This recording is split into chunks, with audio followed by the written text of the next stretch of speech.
कहते हैं कि कोई भी शासन तलवार से नहीं बल्कि सेवा और त्याग से चलता है। भारत की धरती पर एक ऐसी ही महान नारी ने जन्म लिया जिनका नाम है माँ अहिल्याबाई होलकर।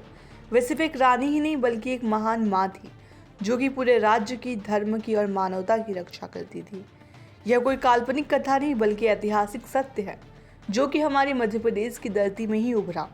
माँ अहिल्याबाई का हर दिन सुबह ब्रह्म मुहूर्त में उठती थी, नर्मदा नदी में स्नान करती थी और भगवान शिव की भक्ति में लीन हो जाती थी। उनका दिन देव पूजन, अन्नदान और ब्राह्मणों की सेवा से शुरू होता था। फिर वे राज्यसभा में बैठकर जनता की समस्याएं सुनती थी और न्याय करती थी। रात तक राज्य के कार्यों में लगी रहती थी।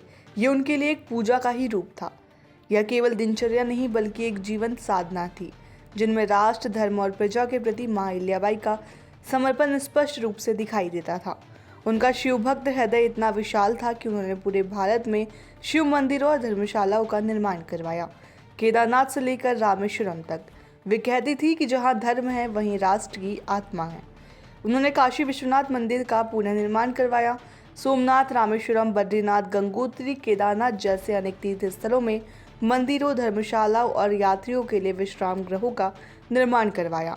पूरे भारत में 1000 से अधिक मंदिर, कुएं, घाट, धर्मशालाएं और जल स्रोत बनवाए।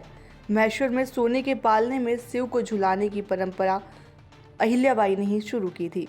पार्थिव शिवलिंग पूजा की परंपरा उन्होंने शुरू की, जिससे भक्ति के साथ साथ प्रकृति और जीवों का भी संरक्षण हुआ।